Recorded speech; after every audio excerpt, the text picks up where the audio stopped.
This is the first part of a three-part video that we're going to do.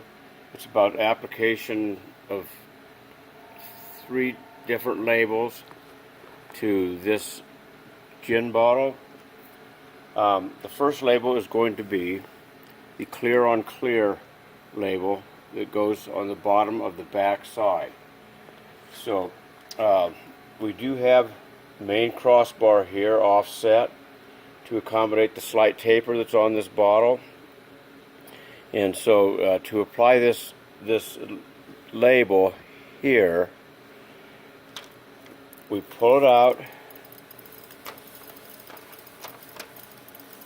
to the indicator line here, and it's going to coincide with the rear locator notch on the bottle. So the rear locator notch will go straight down in the machine.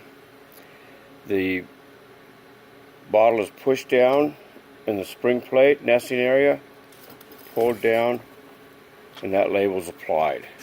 You can see it'll be in the exact location as this label, and there'll be absolutely no bubbles whatsoever. So that's the first part of the application here.